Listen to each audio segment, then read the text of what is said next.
Hello students, तो बच्चों आज हम देखने वाले हैं हमारा last chapter for your class 12 term two board examination, that is your amines. ठीक है, तो ये बच्चों चैप्टर आपके ऑर्गेनिक्स से रिलेटेड चैप्टर है और ऑर्गेनिक्स से आपके दो ही चैप्टर थे, जो कि एक था aldehyde ketones and carboxylic acid, जिसका हम ऑलरेडी रिविजन कर चुके हैं, and this is your amines. ठीक है, और अमाइंस का सिर्फ हम बोल सकते हैं इस चैप्टर का सिर्फ आधा ही पार्ट आपके करिकुलम में इंक्लूडेड है। अदरवाइज जो डाइजोनियम सॉल्ट का हाफ पार्ट है that is been deducted from your curriculum. So हमें बहुत छोटा ही पार्ट पढ़ना है और उस छोटे से पार्ट से ही हम आसानी से मार्क्स ग्रैब कर सकते हैं। ठीक है, तो यहाँ पर आपको ये चैप्टर अच्छे से इसलिए पढ़ना है क्योंकि बच्चों बहुत कम स्टडी में आपको मैक्सिमम मार्क्स स्कोर करने का मतलब अपॉर्चुनिटी है, हम ऐसे बोल सकते हैं। क्योंकि अगर सिर्फ आपके अमाइन से रिलेटेड पार्ट है, डाइजोनियम सॉल्ट से रिलेटेड कुछ भी पार्ट नहीं है, इट मीन्स आपको कम पढ़कर ही ज़्यादा मार्क्स ग्रैब करने का मौका मिल रहा है। सो बेटर हम इस चैप्टर को ध्यान से पढ़ें क्योंकि कम मेहनत में हम ज़्यादा स्कोर कर सकते हैं। ठीक है, तो अब चलते हैं अमाइंस चैप्टर पे। तो बच्चों जो अमाइंस चैप्टर हैं, तो अमाइंस डेरिवेटिव्स हैं, किसके डेरिवेटिव्स हैं? अमोनिया के। तो सबको पता है what is ammonia. Ammonia NH3 होता है आपका, ये चीज़ तो सबको पता होगी। ठीक है, अगर हम बात करें अमोनिया के डेरिवेटिव्स की, किसकी? डेरिवेटिव्स की, तो जो अमाइंस होते हैं these are derivatives of ammonia. Means अगर मैं ऐसे बात करूं, नाइट्रोजन पे लोन पेयर है, यहाँ हाइड्रोजन है, यहाँ हाइड्रोजन है और यहाँ हाइड्रोजन है, दिस इज अमोनिया। अगर मैं क्या करूं, एक वैलेंसी नाइट्रोजन की जो कि हाइड्रोजन से सेटिस्फाइड है उसको रिप्लेस कर दूं, किससे रिप्लेस कर दूं? सपोज मैंने अल्काइल ग्रुप से रिप्लेस कर दिया, so it is your 1 degree amine, it is your 1 degree amine. In case में नाइट्रोजन की दो वैलेंसीज जो कि हाइड्रोजन से कंप्लीटेड हैं, अगर मैं उनको रिप्लेस कर दूं बाय योर एल्काइल ग्रुप, ठीक है, तो एल्काइल ग्रुप से रिप्लेस करने पे क्या हो जाएगा? यहाँ पे ये हो जाएगा 2 डिग्री अमाइन। अर्लियर देखो नाइट्रोजन सिर्फ एक एल्काइल ग्रुप से अटैच था, so it was your 1 degree amine, जबकि यहाँ पर नाइट्रोजन दो एल्काइल ग्रुप से अटैच है, so it is a 2 degree amine. ठीक है, अगर मैं तीनों वैलेंसी जो कि नाइट्रोजन की हाइड्रोजन से सेटिस्फाइड हैं उनको रिप्लेस करके सेटिस्फाई कर दूँ बाय योर एल्काइल ग्रुप, उस केस में ये कहलाता है आपका 3 डिग्री अमाइन। क्या कहलाता है? 3 degree amine. So basically we can say that amines are the derivatives of ammonia. ठीक है, ये चीज़। अब बात कर लेते हैं इसके स्ट्रक्चर की। अगर मेरे पास एक स्ट्रक्चर होता, सपोज हेडिंग लगाओ स्ट्रक्चर ऑफ अमाइंस, ठीक है, और इसमें हम एग्जांपल ले लेते हैं,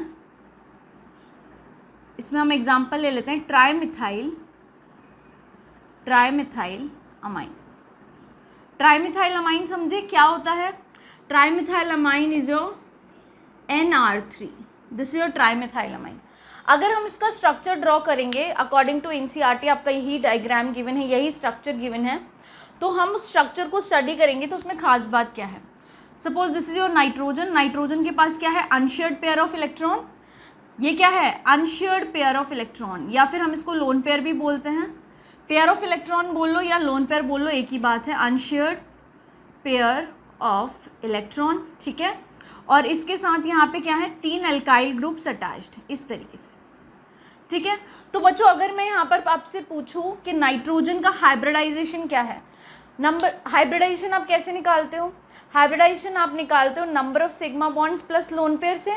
तो नंबर ऑफ सिग्मा बॉन्ड्स हम काउंट करेंगे, तो देखो एक सिग्मा बॉन्ड ये रहा, दूसरा ये रहा, तीसरा ये रहा, चौथा ये रहा, सॉरी चौथा आपका लोन पेयर है। देखो हाइब्रिडाइजेशन आप कैसे निकालते हो? हाइब्रिडेशन आप निकालते हो बाय योर सिग्मा बॉन्ड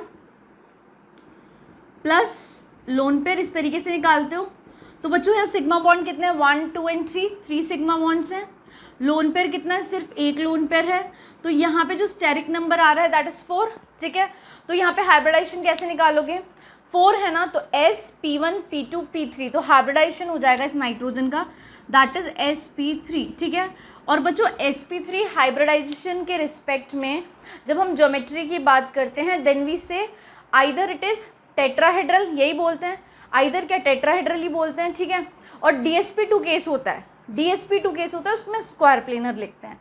ठीक है, क्योंकि कई बार ऐसा होता है ना कि हम 4 स्टेरिक नंबर से डायरेक्टली प्रिडिक्ट नहीं कर पाते हैं कि वो टेट्राहेड्रल होगी या फिर क्या होगी, स्क्वायर प्लेनर होगी, लेकिन उसके लिए फिर हम कोऑर्डिनेशन वाला पार्ट है वो, ठीक है, उसमें नहीं जाएंगे। यहाँ सिंपल सी चीज़ देखेंगे कि यहाँ पर हमारे पास हाइब्रिडाइजेशन नाइट्रोजन का क्या है, sp3 है, ठीक है। तो sp3 हाइब्रिडाइजेशन है तो उसके रिस्पेक्ट में जो ज्योमेट्री होनी चाहिए थी वो होनी चाहिए थी टेट्राहेड्रल, ठीक है। सबसे पहले क्लिक किया ही होगा आपको कि टेट्राहेड्रल होनी चाहिए थी। और बच्चों जब भी टेट्राहेड्रल ज्योमेट्री होती है तो बॉन्ड एंगल कितना निकल कर आता है, 109 डिग्री 8 मिनट्स, यही निकल कर आता है। लेकिन यहाँ पर ऐसा नहीं होता, यहाँ पर ज्योमेट्री टेट्राहेड्रल भी नहीं होती और ना ही यहाँ बॉन्ड एंगल 109 डिग्री 8 मिनट्स का होता है। तो यहाँ पर होता क्या है, तो देखो यहाँ पर क्या है बच्चों, यहाँ पर प्रेजेंट है लोन पेयर, ठीक है। और लोन पेयर बॉन्ड पेयर में एक अच्छा खासा रिपल्शन होता है। जब हम रिपल्शन की बात पढ़ते हैं तो हम क्या बोलते हैं, लोन पेयर में सबसे ज़्यादा repulsion, then lone pair bond pair में, और सबसे कम होता है बॉन्ड पेयर में, यही बोलते हैं, ठीक है। तो टेट्राहेड्रल ज्योमेट्री जब होती है जब बॉन्ड पेयर प्रेजेंट है, लेकिन यहाँ पर एक लोन पेयर भी तो है। तो जब अब जो रिपल्शन लग रहा है वो लोन पेयर बॉन्ड पेयर के बीच में है, तो लोन पेयर बॉन्ड पेयर में एक अच्छा रिपल्शन होने की वजह से ये जो बॉन्ड्स एक दूसरे के थोड़े से नज़दीक आ जाते हैं और 109 डिग्री 8 मिनट से डिक्रीज़ होके जो एंगल निकल कर आता है दैट इज़ 108 डिग्री। कितना एंगल निकल कर आता है, 108 डिग्री। यहाँ पे एंगल कितना हो जाएगा, 108 डिग्री। क्लियर है ये चीज़ कि हो क्या रहा है, due to lone pair bond pair repulsion वहाँ पर क्या हो रहा है, दीज बॉन्ड्स के बीच में जो एंगल है वो क्या हो रहा है, 109 डिग्री से कम होकर 108 डिग्री हो रहा है, ठीक है। और देखो यहाँ पे ज्योमेट्री टेट्राहेड्रल ना होके क्या होती है, पिरामिडल, क्या होती है ज्योमेट्री, पिरामिडल ज्योमेट्री होती है। देखो ये लोन पेयर है और ये पिरामिडल शेप दिख रहा है आपको, ये तीन जो एल्काइल ग्रुप हैं इस तरीके से अटैच्ड हैं, ठीक है। तो यहाँ ज्योमेट्री पिरामिडल होती है, हाइब्रिडाइजेशन sp3 होता है और बॉन्ड एंगल 108 डिग्री निकल कर आता है, ठीक है। और इस एंगल के लिए आप चाहो तो रीज़न लिख सकते हो, due to lone pair bond pair repulsion bond angle becomes 108 डिग्री। क्लियर है ये चीज़। यहाँ पर इस तरीके से ये होता है स्ट्रक्चर ऑफ अमाइंस, ठीक है। इसको आप नोट करो, फिर हम चलते हैं नॉमेनक्लेचर पार्ट पे। और बच्चों यहाँ पर देखो कंफ्यूज मत होना, आर जो है ना आपका यहाँ पर, यहाँ ब्रैकेट में लिख लो, जो आर है आपका CH3 है, क्या है CH। अगर किसी को प्रॉब्लम है तो यहाँ पर डायरेक्टली लिख लो ट्राइमिथाइल अमाइन है तो CH3 होल थ्राइस, इस तरीके से, ठीक है। और यहाँ भी आप चाहो तो आर की जगह क्या लगा सकते हो, एल्काइल ग्रुप आपका डायरेक्टली लगा सकते हो CH3, ठीक है। क्योंकि हम ट्राइमिथाइल अमाइन की बात कर रहे थे, मैंने एक जनरल आइडिया दे दिया था सबके लिए, ठीक है। अगर स्पेसिफिकली आप ट्राइमिथाइल अमाइन के लिए लगा रहे हो तो आप यहाँ पर CH3 ग्रुप लगा सकते हो, ठीक है। उसको नोट करो। सो स्टूडेंट्स अब हम देखने वाले हैं नॉमेनक्लेचर ऑफ योर अमाइंस। तो बच्चों नॉमेनक्लेचर में we will see common names as well as IUPAC names, ठीक है। तो कॉमन नेम के लिए अगर आप नेमिंग करते हो अमाइंस की तो क्या यूज़ करने वाले हो, you will use alkyl amine, it's a general common name, ठीक है। यहाँ पे एल्काइल अमाइन, ठीक है। जैसे यहाँ पे एल्क वर्ड रूट को रिप्रेजेंट कर रहा है, आइल वर्ड किसको रिप्रेजेंट कर रहा है, जैसे यहाँ पे आप यूज़ करते हो ना प्रोपाइल, इथाइल, तो यहाँ कॉमन नेमिंग हम आइल यूज़ करते हैं, आईयूपैक नेमिंग हम एन यूज़ करते हैं, ठीक है। यहाँ पर अमाइन, ठीक है, समझ आया, अमाइंस को रिप्रेजेंट कर रहा है। आईयूपैक नेमिंग में आपको लिखना है एल्केन अमाइन, ठीक है, एल्केन अमाइन, ठीक है। इस तरीके से एल्केन अमाइन यूज़ करना है। और यहाँ पर एक और चीज़ आपको ध्यान रखनी है, वो क्या ध्यान रखनी है कि एल्क वर्ड रूट को रिप्रेजेंट कर रहा है, an word carbon to carbon single bond and amine NH2 group को रिप्रेजेंट कर रहा है, ठीक है। अब स्टार्ट करते हैं, फर्स्ट एग्जांपल देखते हैं। यहाँ देखो अगर कॉमन नेमिंग की बात करें फर्स्ट, तो यहाँ देखो कितने कार्बन से, 2 कार्बन से, तो 2 कार्बन के लिए हम यूज़ करते हैं वर्ड इथाइल एंड यहाँ पे NH2 लगा हुआ है, so it is ethyl amine, ठीक है। आईयूपैक नेमिंग में लॉन्गेस्ट हाइड्रोकार्बन चेन देखेंगे, नंबरिंग कर दी है 1 और 2, तो यहाँ पे 2 कार्बन है तो root eth, carbon to carbon single bond है तो एन, और यहाँ पे अमाइन ग्रुप है तो ईथेन अमाइन, ठीक है। इस तरीके से यहाँ पर सेम चीज़ आ जाती है। यहाँ पे क्या है आपका प्रोपाइल ग्रुप है, 3 कार्बन की चेन है, तो इसको हम नाम देते हैं प्रोपाइल अमाइन, यहाँ पे हम इसको एन प्रोपाइल अमाइन भी बोल सकते हैं, ठीक है। और यहाँ पर देखो 3 कार्बन है तो नंबरिंग करो 1 2 3, this is your longest hydrocarbon chain. और यहाँ पे ये हो जाएगा प्रोपेन नमाइन, ठीक है। अब यहाँ देखो, यहाँ पर आपका सेकंड पोजीशन पे NH2 ग्रुप लगा है। देखो नंबरिंग 1 2 3 यहाँ से करो या नंबरिंग 1 2 3 यहाँ से करो, सेम ही चीज़ है। तो पहले हम कॉमन नेम की बात करेंगे, तो ये कौन सा ग्रुप है, आइसोप्रोपाइल ग्रुप। तो इसका नाम क्या हो जाएगा, आइसोप्रोपाइल अमाइन। देखो सेंटर कार्बन के बीच में 3 कार्बन की हाइड्रोकार्बन चेन है, सेंटर कार्बन पे NH2 ग्रुप है, तो उसको हम आइसोप्रोपाइल अमाइन बोलते हैं। जबकि आप बात करो आईयूपैक नोमेनक्लेचर की, तो सेकंड पोजीशन पे अमाइन ग्रुप है, तो यहाँ पे हम क्या लिखेंगे, प्रोपेन 2 अमाइन, इस तरीके से, ठीक है। नेक्स्ट अगर हम बात करें किसकी, नेक्स्ट एग्जाम्पल की, तो यहाँ पर क्या होगा, देखो यहाँ पर एक तरफ इथाइल ग्रुप है, एक तरफ मिथाइल ग्रुप है। तो जब आप कॉमन नेमिंग करोगे 2 डिफरेंट एल्काइल ग्रुप्स हैं, then you will prefer alphabetical order. तो इथाइल मिथाइल में पहले कौन आता है, इथाइल पहले आता है, तो हम यहाँ पे लिखेंगे इथाइल मिथाइल अमाइन, ठीक है। और जब हम बात करेंगे आईयूपैक नोमेनक्लेचर की, तो लॉन्गेस्ट हाइड्रोकार्बन चेन को सिलेक्ट करना है। यहाँ पे 2 कार्बन है, यहाँ 1, तो ये होगी हमारी longest hydrocarbon chain 1 and 2, and this CH3 group will behave like an substituent. तो यहाँ पे क्या लिखेंगे, यहाँ पर हम लिखेंगे N मिथाइल। N मिथाइल क्यों लिखा है, N मिथाइल इसलिए लिखा है क्योंकि यहाँ पर नाइट्रोजन से मिथाइल ग्रुप जुड़ा हुआ है, ठीक है। तो N मिथाइल कॉमा यहाँ पे इथेन अमाइन, ठीक है, इस तरीके से लिखेंगे।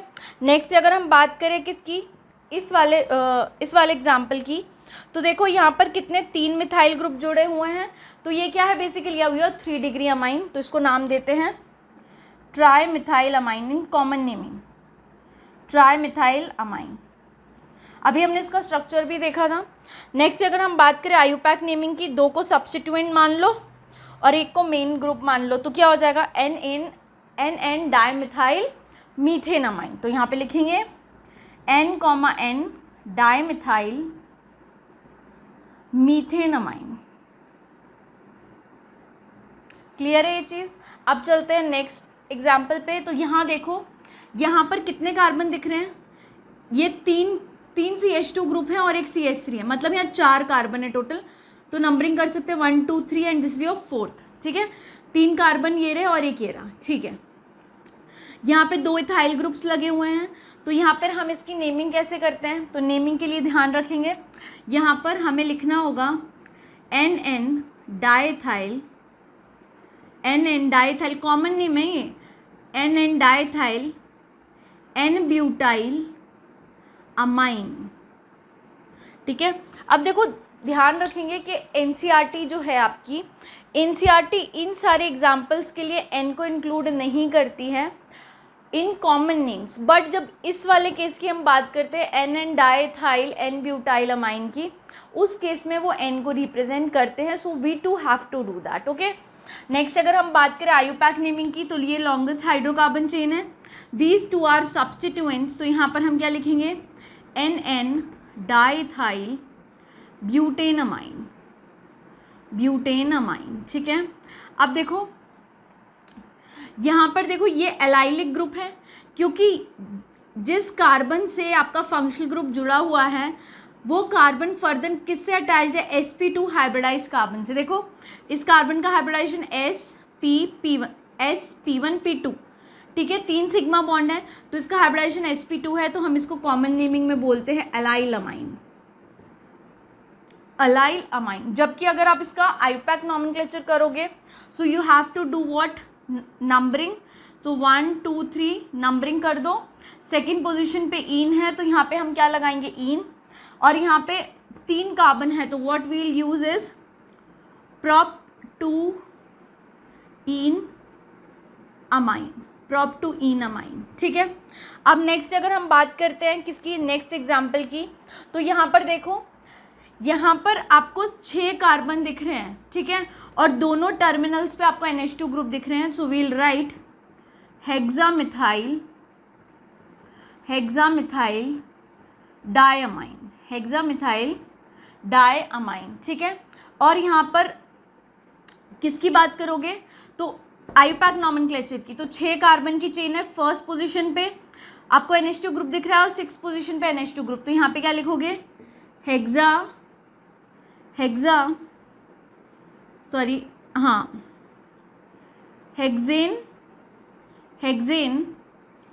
और यहाँ पे हो जाएगा ये 1,2 डाईअमाइन, हेक्सेन 1,2 डाईअमाइन, ठीक है, 1,2 नहीं 1,6 डाईअमाइन, हेक्सेन 1,6 डाईअमाइन, ठीक है।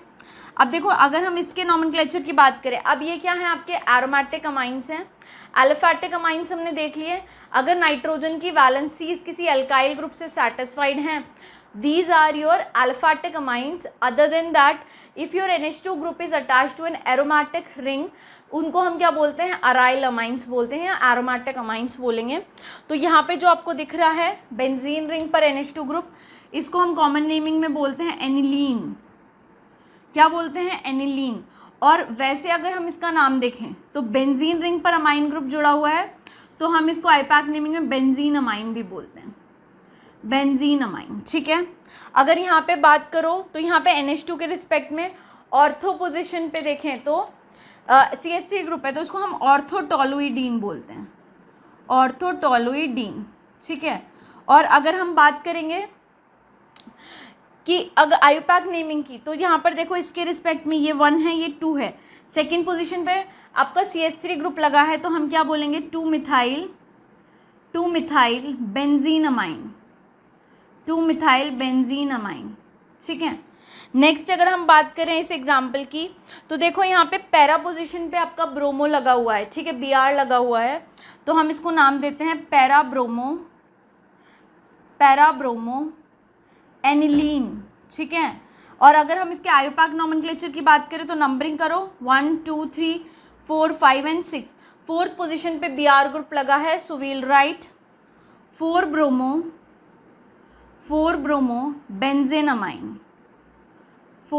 बेंजीन अमाइन, ठीक है। इस तरीके से आपका नॉमेनक्लेचर होगा, ठीक है। तो उसको नोट करो, फिर हम आगे चलते हैं। और देखो बच्चों, अगर एग्जाम में आपको थोड़ा भी कंफ्यूजन है कि इनके आईयूपैक नेमिंग में, तो एरोमेटिक अमाइंस में एक चीज़ बहुत अच्छी है, आप यहाँ पे बेंजीन अमाइन ना लिख के आईयूपैक नेमिंग में अगर एनिलीन भी लिखते हो ना, तो एनिलीन भी आपका करेक्ट आंसर माना जाएगा। एनिलीन आईयूपैक नेमिंग की तरह भी हम यूज़ कर सकते हैं और कॉमन नेमिंग की तरह भी यूज़ कर सकते हैं। जैसे आपने यहाँ 2 मिथाइल बेंजीन अमाइन लिखा है, आप चाहते तो यहाँ क्या लिख सकते थे 2 methyl aniline is also correct. यहाँ पे आपने 4 ब्रोमो बेंजीन अमाइन लिखा है, तो आप यहाँ पे 4 ब्रोमो एनिलीन भी लिख सकते हो, इट्स ऑल्सो करेक्ट, इसमें कोई प्रॉब्लम नहीं है, ठीक है। तो यहाँ पर ये चीज़ ध्यान रखना कि एनिलीन जो है, एनिलीन को you can use as common name as well as IUPAC name. हाँ, और एक और चीज़ ध्यान रखो, जैसे हमने यहाँ पे हेक्सा मिथाइल डायमाइन लिखा है, तो इसको हेक्सा मिथाइलिन लिखते हैं बच्चों, क्या लिखते हैं, हेक्सा मिथाइलिन डायमाइन, ठीक है। तो उसको नोट कर लो। So students, now we will see preparation of amines. So first preparation of amines में हम देखने वाले हैं reduction of your nitro compounds, ठीक है। अगर आप नाइट्रो कंपाउंड्स का रिडक्शन कराते हो then you will obtain amines, ठीक है। अब यहाँ पर देखो, दिस इज योर नाइट्रोबेंजीन। अगर आप नाइट्रोबेंजीन का रिएक्शन कराते हो किससे, बाय पासिंग हाइड्रोजन गैस, ठीक है। और यहाँ पे आप ले सकते हो फाइनली पाउडर्ड निकल, प्लैटिनम, पैलाडियम, और आपने हाइड्रोजन गैस पास किया है वहाँ, तो और आपने सॉल्वेंट क्या रखा है वहाँ पे, इथेनॉल रखा है। उस केस में नाइट्रो कंपाउंड्स का रिडक्शन होगा and the product you will obtain is aniline. क्या मिलेगा आपको, एनिलीन एज एन प्रोडक्ट मिलेगा, ठीक है। सेम चीज़ अगर आप नाइट्रो कंपाउंड्स का रिडक्शन कराते हो by using a metal in the presence of acid, या फिर एसिडिक मीडियम के प्रेजेंस में और मेटल के प्रेजेंस में आप क्या कराते हो, नाइट्रो कंपाउंड्स का reduction, then to you will obtain aniline. आपको प्रोडक्ट क्या मिलने वाला है, एनिलीन मिलेगा। और यहाँ पर Fe+HCl ये वाला मेथड बहुत मोस्ट प्रेफर्ड मेथड है, यहाँ पे FeCl2 का फॉर्मेशन भी होता है, ठीक है।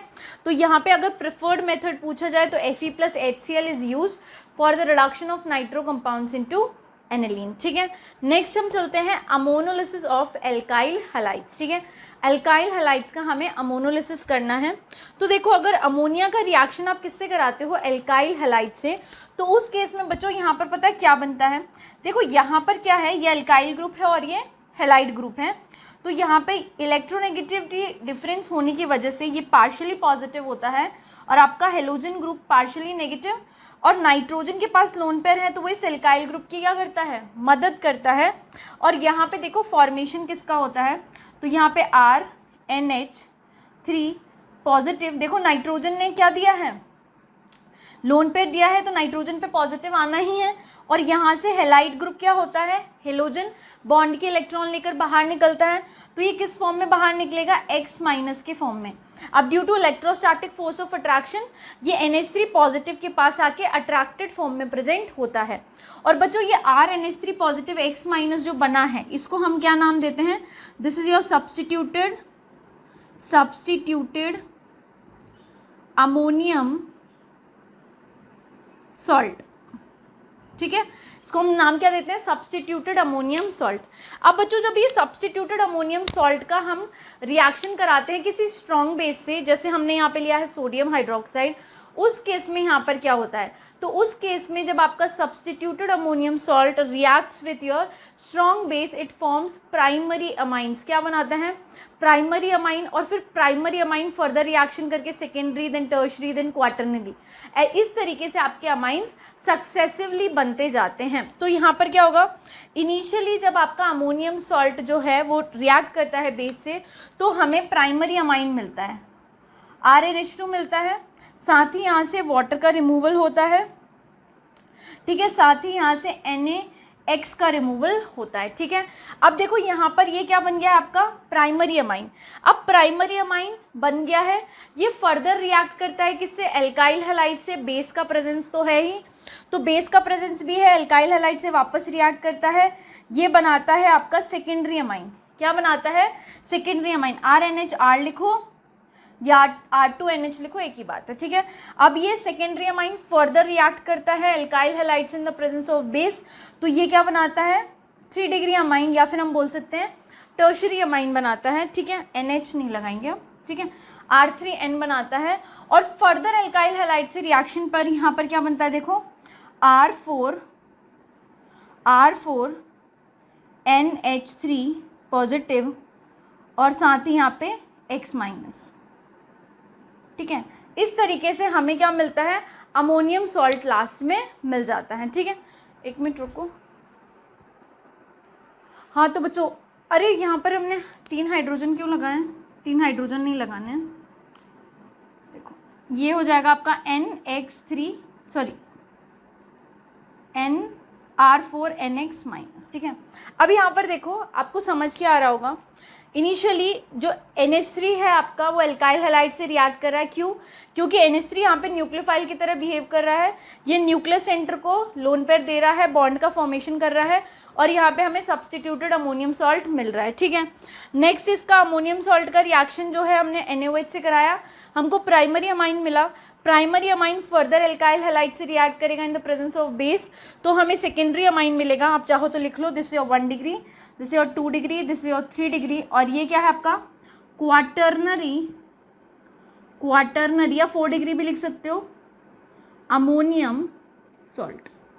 भैया NH3 मत लिख लेना, क्योंकि नाइट्रोजन पे पॉजिटिव ही इसलिए आया है क्योंकि यहाँ पे देखो 4 एल्काइल ग्रुप लगे हुए हैं, 3 तक तो इस पर पॉजिटिव नहीं होता है, चौथा ग्रुप लगते ही N पे पॉजिटिव आ जाता है, और यहाँ पे X- electrostatic force of attraction के थ्रू बस वहाँ पे अट्रैक्टेड है, बॉन्डेड फॉर्म में नहीं प्रेजेंट है, ठीक है।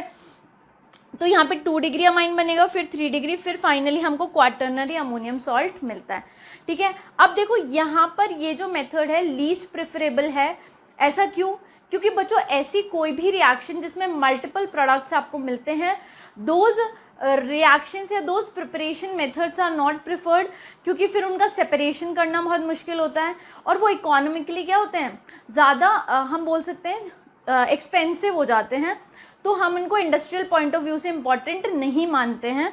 तो हम प्रिफर करते हैं ऐसी रिएक्शंस को कि जो कि सिंगल प्रोडक्ट से, ताकि हमारा जो सेपरेशन वगैरह का एक्सपेंसेस है वो क्या हो जाए, कट डाउन हो जाए। तो it is not prefer to prepare amines because multiple products are obtained. ठीक है, अब चलते हैं नेक्स्ट आपका रिएक्शन है रिडक्शन ऑफ नाइट्राइल्स।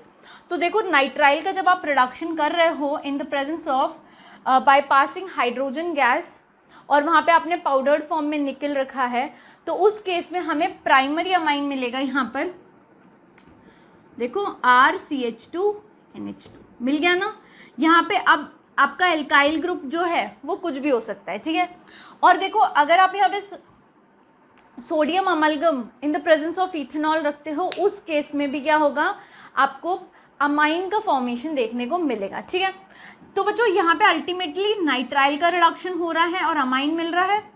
आप अगर चाहो तो यहाँ पे क्या रख सकते हो, LiLH4 भी रख सकते हो, तब भी नाइट्राइल का रिडक्शन होके क्या मिल जाएगा, आपको अमाइन मिल जाएगा। ठीक है, अब बात करते हैं रिडक्शन ऑफ अमाइड्स की। अगर आप अमाइड्स का रिडक्शन करते हो इन the presence of strong reducing agent, LiLH4 क्या है, एक स्ट्रॉन्ग रिड्यूसिंग एजेंट है।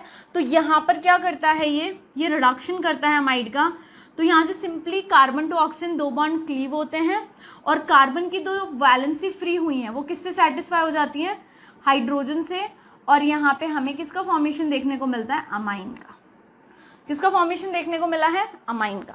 अब देखो जो हम प्रिपरेशन मेथड देखेंगे ये बहुत इंपॉर्टेंट है, यहाँ से क्वेश्चन आपसे पूछा जाता है तो ध्यान रखेंगे। ठीक है, पहली चीज़ तो यहाँ पे देखो ये जो गिवन है आपको, दिस इज योर थैलीमाइड।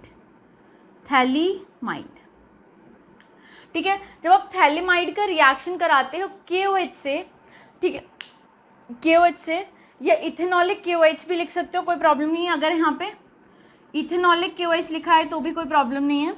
अगर आप यहाँ पे थैलीमाइड का रिएक्शन कराते हो इथेनॉलिक KOH से, तो आपको यहाँ पे सॉल्ट देखने को मिलता है। देखो कुछ इस तरीके का सॉल्ट आपको देखने को मिलेगा, C डबल बॉन्ड O, यहाँ पे N, यहाँ पे K+ और N पे माइनस, इस तरीके से। ठीक है, तो ये क्या है, थैलीमाइड का पोटेशियम थैलीमाइड सॉल्ट है। क्या है, पोटेशियम थैलीमाइड सॉल्ट। जब ये फर्दर रिएक्ट करता है किससे, एल्काइल हैलाइड से, तो हमें मिलता है N एल्काइल थैलीमाइड। कैसे मिला, देखो यहाँ पे ये मिलेगा आपको, जैसे ही रिएक्शन हुआ एल्किल हैलाइड से इसका, इस सॉल्ट का, तो हमें क्या मिला, हमें मिल जाता है N एल्काइल थैलीमाइड। इसका नाम लिखेंगे N एल्काइल थैलीमाइड। पथैलीमाइड भी बोल सकते हो याद रखने के लिए, पर थैलीमाइड बोला जाता है, P साइलेंट होता है। ठीक है, अब देखो फर्दर इसका रिएक्शन कराते हो एक्वस NaOH से, मतलब वाटर का प्रेजेंस भी है और NaOH से रिएक्शन हो रही है। तो यहाँ पर देखो बच्चों, एक तो हमें प्राइमरी अमाइन मिलता है। ठीक है, एक तो हमें प्राइमरी अमाइन मिलता है और एक हमें सॉल्ट मिलता है। ठीक है, तो देखो यहाँ पे क्या मिलता है, जो हमारा मेजर प्रोडक्ट आएगा बच्चों वो तो आएगा RNH2, ये है हमारा 1 डिग्री अमाइन। ठीक है, और जो सेकेंड प्रोडक्ट आता है वो इस तरीके से आता है, C डबल बॉन्ड O, यहाँ C डबल बॉन्ड O, यहाँ पे O पे माइनस, Na पॉजिटिव, यहाँ भी O पे माइनस। और सो हमें ये 2 बाई प्रोडक्ट्स क्या, एक बाई प्रोडक्ट मिलता है, एक मेन प्रोडक्ट मिलता है। मेन प्रोडक्ट जो आपका बनता है that is your 1 degree amine. अब देखो इंपॉर्टेंट चीज़ जो ध्यान रखनी है in your Gabriel phthalimide synthesis, वो ये है कि गैब्रियल थैलीमाइड सिंथेसिस में only 1 degree amines are prepared, जबकि यहाँ पर अराइल अमाइंस का प्रिपरेशन आप नहीं कर सकते। तो अगर आपसे पूछा जाए can we prepare aryl amines by your Gabriel phthalimide synthesis, so no, it's उसका आंसर क्या होगा, इट्स अ नो। ठीक है, only we can prepare 1 degree amines. Simple चीज़ है, गैब्रियल थैलीमाइड सिंथेसिस नाम दिखेगा तो थैलीमाइड को ध्यान रखना, थैलीमाइड का ट्रीटमेंट करना है इथेनॉलिक KOH से, तो आपको क्या मिलेगा, आपको पोटाशियम थैलीमाइड का सॉल्ट मिलेगा। ठीक है, उस पोटाशियम थैलीमाइड सॉल्ट का रिएक्शन जब आप एल्काइल हैलाइड से कराते हो then you will obtain N alkyl phthalimide, और N alkyl phthalimide sodium hydroxide in the presence of aqueous medium. तो वहाँ पर वो जब रिएक्ट करता है तो मेन प्रोडक्ट अमाइन मिलता है और बाई प्रोडक्ट सॉल्ट मिलता है। ठीक है, तो ये बहुत इंपॉर्टेंट है और यहाँ से क्वेश्चन बनता है आपके बोर्ड एग्जामिनेशन में, तो इसको ध्यान हमें रखना है। ठीक है, तो ये प्रिपरेशंस नोट करो, फिर हम आगे चलते हैं। सो स्टूडेंट्स, अब हम चलते हैं हमारे last preparation method of amines पे, that is your Hofmann bromamide degradation reaction. ठीक है बच्चों, हॉफमैन ब्रोमामाइड डिग्रेडेशन रिएक्शन में अमाइड वर्ड से आपको ये चीज़ समझ आनी चाहिए कि आपको यहाँ पे अमाइड लेना है, अमाइड का आपको ट्रीटमेंट करना है ब्रोमीन से, साथ ही आपको क्या लेना है, either ethanolic sodium hydroxide, ethanolic solution of sodium hydroxide, या फिर आप एक्वा सोल्यूशन भी ले सकते हैं, ठीक है। तो उस केस में यहाँ पे अमाइड का डिग्रेडेशन होता है और आपको अमाइंस का फॉर्मेशन देखने को मिलता है। अब आपको यहाँ पे एक चीज़ याद रखनी है, डिग्रेडेशन का मतलब क्या होता है बच्चों, डिग्रेडेशन का मतलब होता है कम होना।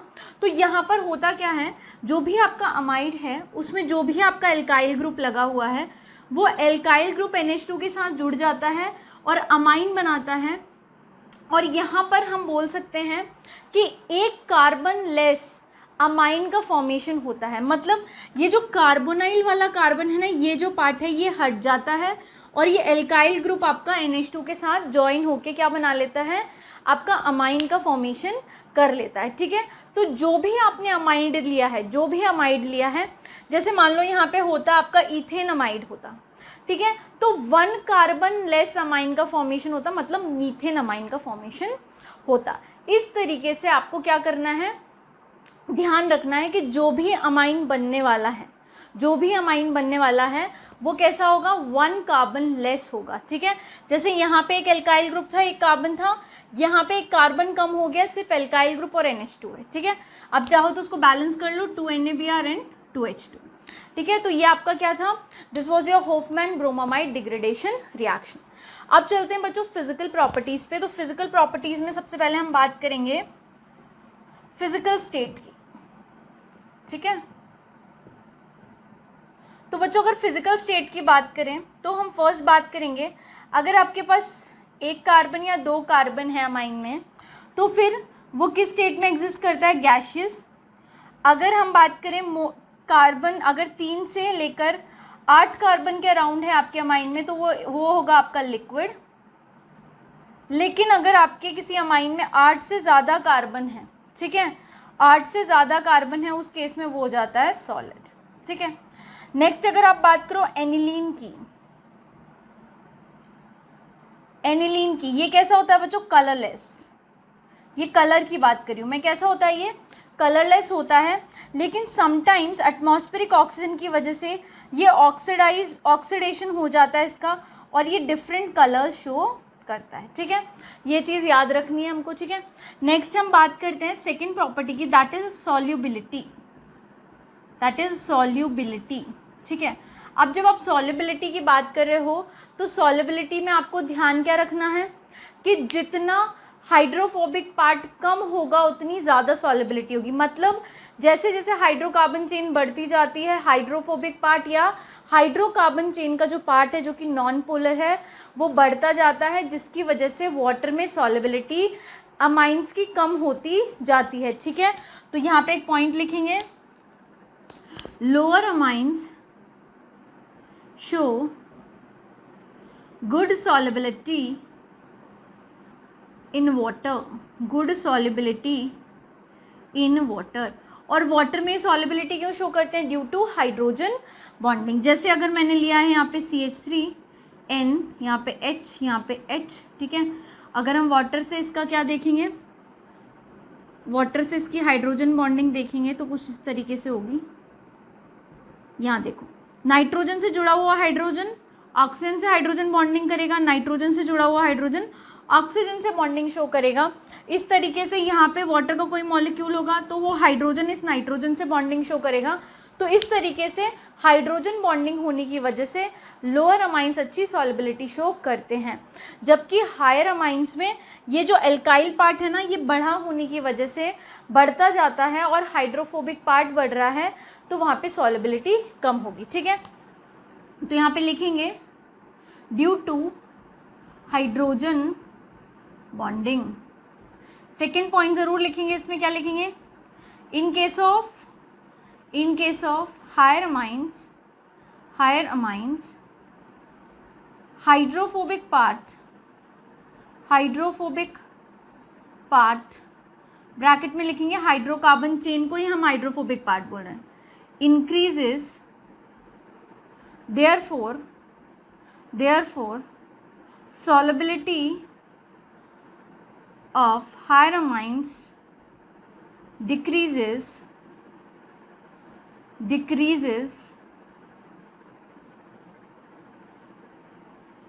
ठीक है in water decreases in water. ठीक है, तो आपको ये चीज़ याद रखनी है, लोअर अमाइंस अच्छी सॉलिबिलिटी शो करते हैं जबकि हायर अमाइंस इतनी अच्छी सॉलिबिलिटी शो नहीं करते हैं। और लोअर अमाइंस भी क्यों शो कर रहे हैं? Due to hydrogen bonding with water. ठीक है, इसको नोट करो, फिर हम चलते हैं बॉइलिंग पॉइंट पर।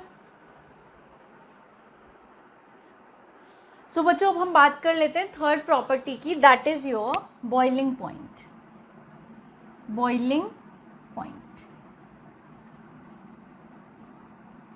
ठीक है, अब देखो बच्चों, सबको पता है कि जो बॉइलिंग पॉइंट होता है वो इंक्रीज करता है विथ योर मोलर मास, मतलब डायरेक्टली प्रोपोर्शनल होता है मोलर मास के। जितना ज़्यादा मोलर मास होगा उतना ज़्यादा बॉइलिंग पॉइंट होगा। लेकिन अगर आपके पास कंपेरेबल अमाइंस आ जाए, like 1 degree 2 degree 3 degree comparable molar masses के अमाइंस आ जाए, फिर आप कैसे डिसाइड करोगे कि 1 डिग्री का बॉइलिंग पॉइंट ज़्यादा होगा या 2 डिग्री का या 3 डिग्री का? तो उस केस में आप कैसे समझोगे? तो यहाँ पर देखो एग्जाम्पल लेते हैं। Suppose you have CH3 CH2 CH2 NH2, this your 1 degree amine. ठीक है, नेक्स्ट अगर हम बात करें, this your example A. B example की बात करें, CH3, यहाँ पर हो गया आपके पास CH2, यहाँ पर हो गया आपके पास NH और यहाँ पर हो गया आपके पास CH3। तो ये क्या है आपका 2 डिग्री अमाइन है। ठीक है, देखो कंपेरेबल मोलर मासेस है, यहाँ पे एक पॉइंट लिख लेना ब्रैकेट में, कंपेरेबल मोलर मास। देखो यहाँ 4 कार्बन है, सॉरी यहाँ 3 कार्बन है, यहाँ भी 3 कार्बन है। यहाँ पे हाइड्रोजन आपको कितने दिख रहे हैं? 3 2 5 5 3 8 8 और 9। यहाँ पर कितने दिख रहे हैं? 2 4 6 7 8 9। ठीक है, ऐसे ही हम 3 डिग्री अमाइन ले सकते हैं। तो CH3, यहाँ पे N, यहाँ पर आपका CH3 और यहाँ पर भी CH3, यहाँ भी 3 कार्बन है, 1 नाइट्रोजन है, 9 हाइड्रोजन है। ठीक है, अब देखो इनमें बॉइलिंग पॉइंट किसका ज़्यादा होगा? तो बच्चों बॉइलिंग पॉइंट डिपेंड किस पे करता है?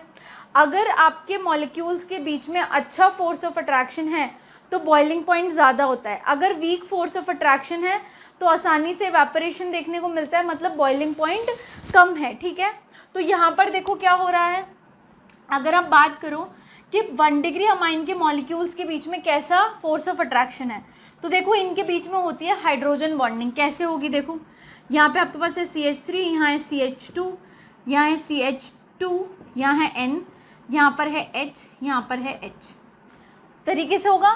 ठीक है, तो यहाँ पर देखो ये NH2, यहाँ पर CH2, यहाँ CH2, यहाँ CH3, यहाँ पर NH2, यहाँ पर CH2, यहाँ CH2, यहाँ CH3। देखो नाइट्रोजन से जुड़ा हुआ हाइड्रोजन इस नाइट्रोजन के साथ हाइड्रोजन बॉन्डिंग करेगा और नाइट्रोजन से जुड़ा हुआ दूसरा हाइड्रोजन दूसरी यूनिट के नाइट्रोजन के साथ हाइड्रोजन बॉन्डिंग शो करेगा। क्लियर है ये चीज़? अब देखो 2 डिग्री अमाइन के केस में बात करते हैं, तो 2 डिग्री अमाइन के केस में क्या होगा? CH3 CH2, यहाँ पे N, यहाँ पे N, यहाँ पर H, यहाँ पर CH3। ठीक है, तो आप देखो यहाँ पर ये जो हाइड्रोजन है ये कितनी यूनिट्स को बाइंड कर सकता है? ओनली 1 यूनिट को। तो यहाँ पर हम लिख सकते हैं NH2 CH2 और यहाँ पर क्या हो जाए, सॉरी NH, यहाँ CH3, यहाँ पर CH3। ये नाइट्रोजन इस हाइड्रोजन के साथ हाइड्रोजन बॉन्डिंग शो करेगा। अब देखो यहाँ पर एक यूनिट ने 2 यूनिट्स को बाइंड कर लिया, एक यूनिट 2 यूनिट बाइंड कर सकती है। क्या यहाँ पर एक यूनिट एक हाइड्रोजन से ज़्यादा हाइड्रोजन बॉन्डिंग शो कर सकती है? नहीं कर सकती। अब हम बोल सकते हैं कि ये नाइट्रोजन दूसरे यूनिट के हाइड्रोजन के साथ हाइड्रोजन बॉन्डिंग शो करेगा, वो एक डिफरेंट केस हो जाएगा। क्योंकि अगर हम यहाँ पे सिर्फ हाइड्रोजन के रिस्पेक्ट में बात कर रहे हैं तो यहाँ पे हमें 2 यूनिट्स बाइंड होते हुए दिख रही हैं, यहाँ भी हम हाइड्रोजन के रिस्पेक्ट में बाइंड कर रहे हैं तो सिर्फ एक ही यूनिट बाइंड हो रही है। जबकि आप इसके केस में बात करो तो नाइट्रोजन के पास कोई हाइड्रोजन ही नहीं है, तो यहाँ तो हाइड्रोजन बॉन्डिंग पॉसिबल नहीं है। तो सबसे ज़्यादा हाइड्रोजन बॉन्डिंग किस में है? ए में, फिर आपके बी में और सी में तो है ही नहीं। तो जहाँ हाइड्रोजन बॉन्डिंग ज़्यादा वहाँ पे फोर्स ऑफ अट्रैक्शन ज़्यादा, बॉइलिंग पॉइंट ज़्यादा। तो एक स्टार पॉइंट लिखेंगे, हाइड्रोजन बॉन्डिंग ज़्यादा, तो फोर्स ऑफ अट्रैक्शन ज़्यादा, तो बॉइलिंग पॉइंट भी ज़्यादा। ये फॉर्मेट कब लगाना है? जब कंपेरेबल मोलर मास हो। तो देखो प्राइमरी अमाइन जो है 1 डिग्री अमाइन, उसमें हाइड्रोजन बॉन्डिंग अच्छी, फोर्स ऑफ अट्रैक्शन अच्छा, बॉइलिंग पॉइंट ज़्यादा। फिर आपके 2 डिग्री अमाइन में होगा, फिर आपके 3 डिग्री अमाइन में होगा। क्लियर है ये चीज़? समझ आई बात? अब देखो अगर एग्जाम में कुछ इस तरीके से आ जाए कि अल्कोहल में और आपके 1 डिग्री अमाइन में और आपके, चलो इसको ए ले लो, इसको बी ले लो, इसको सी ले लो, 2 डिग्री अमाइन, फिर आपका हो गया 3 डिग्री अमाइन, सपोज फिर आपका ले लिया हमने एल्केन, चलो एल्केन भी ले लो। तो इनमें बॉइलिंग पॉइंट का ऑर्डर क्या होगा? तो बच्चों अल्कोहल में हाइड्रोजन बॉन्डिंग एक्सटेंट अच्छा होता है क्योंकि ऑक्सीजन की इलेक्ट्रोनेगेटिविटी नाइट्रोजन के कंपैरिजन में ज़्यादा है। तो यहाँ पे अल्कोहल का बॉइलिंग पॉइंट बहुत अच्छा due to strong hydrogen bonding. Then comes your 1 degree amine, then comes 2 degree amine, then comes your 3 degree amine and lastly आता है आपका एल्केन।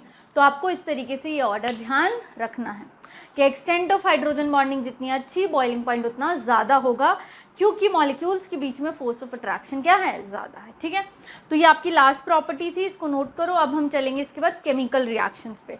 ठीक है, अब एक और चीज़ अगर मैं यहाँ पर की बात कर लूँ स्मेल की, हाँ स्मेल भी बता देती हूँ। अगर आप बात करो लोअर अमाइंस की, स्मेल भी देख ही लो। लोअर अमाइंस जैसे कार्बन 1 2, कार्बन 2 की, तो इनकी स्मेल जो होती है वो फिशी होती है। कैसी स्मेल होती है? फिशी, एंड इनका स्टेट होता है गैशियस। ठीक है, तो ये भी ध्यान रख लो, इसको नोट करो। आगे चलते हैं। सो स्टूडेंट्स अब हम देखने वाले हैं केमिकल रिएक्शन आपके अमाइंस के। तो बच्चों अमाइंस केमिकल रिएक्टिविटी क्यों शो करते हैं? ठीक है, तो उसके पीछे 2 रीजंस है। पहला रीज़न तो ये कि जो अमाइंस होते हैं उनमें जो नाइट्रोजन है उसके पास लोन पेयर होता है। ठीक है, तो पहला रीज़न ये है nitrogen in amines contain lone pair, जिसकी वजह से वो रिएक्टिविटी शो करते हैं। दूसरा, due to electronegativity difference between nitrogen and hydrogen. ठीक है, थर्ड पॉइंट आता है क्या 1 डिग्री 2 डिग्री 3 डिग्री अमाइंस की भी रिएक्टिविटी डिफरेंट होती है? तो हाँ, वहाँ पर 1 डिग्री 2 डिग्री अमाइंस और 3 डिग्री अमाइंस की रिएक्टिविटी भी डिफरेंट होती है। तो यहाँ पे एक पॉइंट और लिखेंगे, 1 degree 2 degree and 3 degree amines show different reactivity, show different reactivity. ठीक है, अभी हम देखेंगे क्यों डिफरेंट रिएक्टिविटी शो करते हैं। तो सबसे पहले हम अमाइंस में बात करेंगे इनकी बेसिसिटी की। तो बच्चों देखो अमाइंस क्या होते हैं, जैसे एक एग्जांपल ले लो, जैसे मैंने ले लिया RNH2, एक प्राइमरी अमाइन है। ठीक है, नाइट्रोजन के पास क्या है बच्चों? लोन पेयर है। लोन पेयर जो भी डोनर्स होते हैं उनको हम क्या बोलते हैं? लुईस बेस बोलते हैं। ये क्या है? इसके पास लोन पेयर है और ये लोन पेयर डोनर की तरह बिहेव करता है, तो ये कौन कहलाएगा? ये कहलाता है आपका लुईस बेस। और जब हम लुईस बेस की बात कर रहे हैं तो हम बेसिक स्ट्रेंथ की बात करेंगे। तो अगर हम बेसिसिटी ऑफ अमाइंस देखें तो किस तरीके से ये बेसिसिटी शो करते हैं ये देखते हैं। ठीक है, जैसे RNH2 है, नाइट्रोजन के पास है लोन पेयर, यहाँ हाइड्रोजन 2 क्या है? हेलोजन क्या है? इलेक्ट्रोनेगेटिविटी डिफरेंस, तो इस पे होता है पार्शियल पॉजिटिव, इस पे होता है पार्शियल नेगेटिव। देखो बच्चों HX क्या है? दिस इज मिनरल एसिड, ये क्या है आपका? Mineral acid. अगर आप अमाइन का रिएक्शन मिनरल एसिड से कराते हो तो नाइट्रोजन अपने लोन पेयर इसके साथ शेयर करता है और यहाँ से हेलोजन बॉन्ड के इलेक्ट्रॉन लेकर बाहर निकल जाता है। तो यहाँ क्या बना? RNH3 positive and with electrostatic force of attraction X इसके पास जुड़ा होता है। ठीक है, तो इसको हम क्या बोलते हैं? इसको हम बोलते हैं आपका anilinium salt, sorry ammonium salt, anilinium salt नहीं, दिस इज अमोनियम सॉल्ट। ठीक है, अब देखो यहाँ पर क्या है? एनिलीन है, दिस इज एनिलीन। अगर आप एनिलीन का रिएक्शन कराते हो HCl से तो ये नाइट्रोजन अपने लोन पेयर इस हाइड्रोजन को देगा, Cl बाहर निकल जाएगा। यहाँ पर क्या बनेगा? देखो NH3 पॉजिटिव और साथ ही Cl माइनस, इसको हम बोलते हैं एनिलीनियम सॉल्ट। इसको हम क्या बोलते हैं? एनिलीनियम सॉल्ट, ठीक है। ये आपका एनिलीनियम सॉल्ट है और ये आपका अमोनियम सॉल्ट है, ठीक है। तो इस तरीके से क्या होता है कि ये लुईस बेस की तरह काम करते हैं। इनकी बेसिक स्ट्रेंथ हम कैसे बताते हैं कि भाई जो अमाइंस होते हैं आपके, चाहे एरोमेटिक अमाइंस हो चाहे एलिफेटिक अमाइंस हो, इनमें नाइट्रोजन के पास लोन पेयर होता है और ये लोन पेयर डोनर की तरह बिहेव कर रहा है, इसलिए हम इनको लुईस बेस बोलते हैं, ठीक है। अब देखो, अगर हम बेसिसिटी की बात करें तो बेसिसिटी आप कैसे डिटरमाइन करोगे कौन ज़्यादा बेसिक है कौन कम बेसिक है?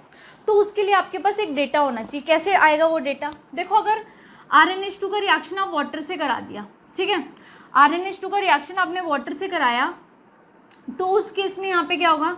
देखो R, यहाँ पे NH3, इस पे आएगा पॉजिटिव, ठीक है, और साथ ही यहाँ से OH माइनस आयन बाहर निकलेगा, यही होगा, ठीक है। तो यहाँ पर देखो, अगर हम इसका Kb लिखते हैं, कांस्टेंट लिखते हैं, तो क्या होगा? प्रोडक्ट का कॉन्सेंट्रेशन अपॉन रिएक्टेंट का कॉन्सेंट्रेशन बेस के रिस्पेक्ट में। तो यहाँ RnH3 पॉजिटिव, साथ ही OH माइनस आयन का कॉन्सेंट्रेशन और साथ ही RnH2 का कॉन्सेंट्रेशन। इस तरीके से वाटर का हम कंसिडर नहीं करते हैं, ठीक है। तो अब सीधी सी बात है कि Kb का वैल्यू ज़्यादा होगा, मतलब OH माइनस आयन का कंसेंट्रेशन ज़्यादा है। तो अगर एग्जाम में Kb गिवन है और Kb का वैल्यू ज़्यादा है, जिसका ज़्यादा होगा मतलब उसका OH माइनस आयन का कॉन्सेंट्रेशन ज़्यादा, और सबको पता है OH माइनस आयन का कॉन्सेंट्रेशन ज़्यादा तो बेसिसिटी भी क्या होगी? ज़्यादा। तो अगर इसी का इन्वर्स रिलेशन आपसे पूछ लें, जैसे कि pKb की बात कर ले, pKb क्या होता है बच्चों? Minus of log of Kb, यही होता है, ठीक है।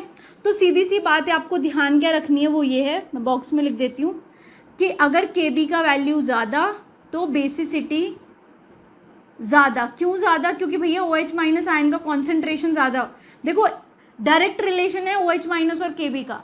Kb तब ज़्यादा होगा जब OH माइनस आयन का कॉन्सेंट्रेशन ज़्यादा होगा, या बोलो Kb का वैल्यू ज़्यादा क्योंकि यहाँ पे OH माइनस आयन का कॉन्सेंट्रेशन भी ज़्यादा, ठीक है। और साथ ही यहाँ पे हमने 3 चीज़ें सीखी।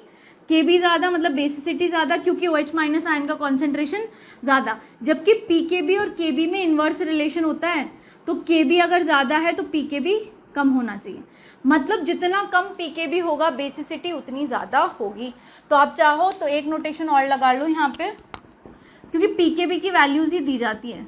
pKb is inversely proportional to basicity, कि भाई साहब जितना कम pKb का वैल्यू होगा बेसिक स्ट्रेंथ उतनी ज़्यादा होगी, या pKb का वैल्यू जितना ज़्यादा बेसिक स्ट्रेंथ उतनी कम होगी, ठीक है। अब चलते हैं यहाँ पर हम बात कर लेते हैं, अगर हम बेसिक स्ट्रेंथ की बात करें या बेसिसिटी ऑर्डर की बात करें among your ammonia versus alkane amine, ठीक है। यहाँ एल्केन अमाइन क्या हो सकता है? 1 डिग्री अमाइन भी पॉसिबल है, 2 डिग्री भी, 3 डिग्री भी, 1 डिग्री भी। इसको 1 डिग्री या 2 डिग्री या 3 डिग्री, हम तीनों कुछ भी मान सकते हैं। ये 1 डिग्री, 2 डिग्री, 3 डिग्री, तीनों के रिस्पेक्ट में हम बात करें अमोनिया वर्सेस एल्केन अमाइन, ठीक है। और इंडिविजुअल 1 डिग्री, 2 डिग्री, 3 डिग्री में बेसिक स्ट्रेंथ हम बाद में देखेंगे, ठीक है। तो यहाँ देखो, अमोनिया का जो pKb वैल्यू है वो 4.75 है, जबकि जो एल्केन अमाइन है चाहे 1 डिग्री हो, 2 डिग्री हो, 3 डिग्री हो, उनका रेंज करता है 3 to 4.25। तो हमने रिलेशन क्या सीखा? pKb का वैल्यू जितना कम होगा, pKb का वैल्यू जितना कम होगा बेसिसिटी उतनी ज़्यादा होगी। तो कम किसकी वैल्यू है? एल्केन अमाइन की, और अमोनिया का pKb ज़्यादा है। तो यहाँ पर क्या करेंगे कि एल्केन अमाइन जो है, एल्केन अमाइन है, उसका बेसिक स्ट्रेंथ ज़्यादा होता है as compare to your ammonia, ये ध्यान रखेंगे। ये बेसिसिटी ऑर्डर है। एल्केन अमाइन का क्या होता है? बेसिक स्ट्रेंथ ज़्यादा होता है क्योंकि यहाँ पे pKb की वैल्यू कम है। किसकी कम है? एल्केन अमाइन की। और pKb की अमोनिया की जो वैल्यू है वो ज़्यादा है, ठीक है, ध्यान रखेंगे। अब नेक्स्ट हम बात करते हैं 1 डिग्री, 2 डिग्री, 3 डिग्री में बेसिसिटी ऑर्डर की। तो देखो बच्चों, 1 डिग्री, 2 डिग्री, 3 डिग्री में हम अलग अलग तरीके से बेसिक ऑर्डर देखते हैं, डिफरेंट इफेक्ट्स के बेसिस पे देखते हैं। जैसे पहला इफेक्ट हम देखेंगे प्लस आई इफेक्ट। देखो प्लस आई इफेक्ट क्या होता है? जैसे मैंने पहले लिया 1 डिग्री अमाइन RnH2, ठीक है, यहाँ पे B ले लेते हैं, R, यहाँ पे N, यहाँ R, यहाँ पे H, ठीक है, और यहाँ पे R, N, R और R, ठीक है, ये 1 डिग्री अमाइन है बच्चों, ये 2 डिग्री अमाइन है और ये आपका 3 डिग्री अमाइन है। तो बच्चों बेसिक स्ट्रेंथ क्या कहलाती है? जो जितनी आसानी से लोन पेयर डोनेट कर दे, जो जितनी आसानी से लोन पेयर डोनेट कर देगा वो उतना अच्छा बेस कहलाएगा, और जो जितनी आसानी से लोन पेयर एक्सेप्ट करता है वो उतना अच्छा एसिड कहलाता है। यही तो ट्रिक है ना। तो देखो यहाँ पे 1 डिग्री अमाइन, 2 डिग्री और 3 डिग्री अमाइन में कौन आसानी से लोन पेयर डोनेट कर रहा है? भाई जिसको फैसिलिटी मिल रही होगी। कैसे? जैसे यहाँ पे एल्काइल ग्रुप कौन सा इफेक्ट शो करता है? प्लस आई। कौन सा इफेक्ट शो करता है? प्लस आई। मतलब ये अपने इलेक्ट्रॉन क्लाउड को नाइट्रोजन की तरफ शिफ्ट कर रहा है, और नाइट्रोजन के पास तो पहले से लोन पेयर है, तो नाइट्रोजन क्या करता है? अपने लोन पेयर फटाफट से डोनेट कर देता है। ठीक है, अब 2 डिग्री अमाइन की बात करो, यहाँ पे दो तरफ से प्लस आई इफेक्ट लग रहा है, यहाँ से ये एल्काइल ग्रुप लगा रहा है, यहाँ से ये एल्काइल ग्रुप लगा रहा है, तो नाइट्रोजन पे इलेक्ट्रॉन डेंसिटी और भी बढ़ रही है, तो नाइट्रोजन क्या करता है? फिर और भी फटाफट क्या करता है? इलेक्ट्रॉन को डोनेट कर देता है। जबकि 3 डिग्री अमाइन के केस में तीन तरफ से प्लस आई इफेक्ट लग रहा है बाई और एल्काइल ग्रुप्स, तो यहाँ पर क्या हो रहा है?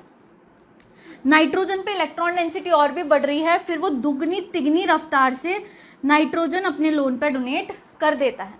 क्योंकि भाई कोई भी एलिमेंट हो, no doubt nitrogen negative charge holding capacity रखता है, लेकिन भाई होल्डिंग कैपेसिटी रखता है इसका मतलब ये थोड़ी है उसमें अनलिमिटेड चार्ज डाल दोगे। तो यहाँ पर क्या हो रहा है? नाइट्रोजन को एक एक्स्ट्रा फोर्स मिल रहा है। मतलब आप खुद सोचो, किसी पे एक्स्ट्रा नेगेटिव आ रहा है तो वो क्या करेगा? फटाफट से जो ज़्यादा नेगेटिव, जो उसके पास नेगेटिव है उसको बैलेंस करने की कोशिश करेगा। तो यहाँ पर 3 डिग्री के केस में फटाफट नाइट्रोजन लोन पेयर देता है, देन 2 डिग्री, देन 1 डिग्री। तो यहाँ पे ऑर्डर क्या होगा? ऑर्डर क्या होगा बेसिक स्ट्रेंथ का? वो जाएगा 3 degree, 2 degree, then 1 degree. In the case जब हम प्लस आई इफेक्ट की बात करें, प्लस आई इफेक्ट जितना ज़्यादा होगा नाइट्रोजन का लोन पेयर उतनी आसानी से देने का टेंडेंसी बढ़ जाता है। ठीक है, तो उसको नोट करो, फिर हम आगे चलते हैं। So students, now will see another effect जिसमें कि हम डिसाइड करेंगे whether basicity of 1 degree, 2 degree, 3 degree का ऑर्डर क्या रहेगा। ठीक है, तो हम सॉल्वेशन इफेक्ट देखते हैं। तो अगर हम सॉल्वेशन करते हैं तो यहाँ पे जो अमाइन है आपका, यहाँ पे मैंने लिया है 1 degree amine, this is your 2 degree amine, this is your 3 degree amine. तो अगर ये H पॉजिटिव से रिएक्ट करते हैं तो ये क्या बनाते हैं? RNH3 positive. ये क्या बनाएगा? 2 डिग्री अमोनियम कैटायन बनाता है RNHR पॉजिटिव, और यहाँ पे ये बनाता है 3 डिग्री अमोनियम कैटायन इस तरीके से। ठीक है, ये 1 डिग्री अमोनियम कैटायन है, ये 2 डिग्री अमोनियम कैटायन है, और ये 3 डिग्री अमोनियम कैटायन है।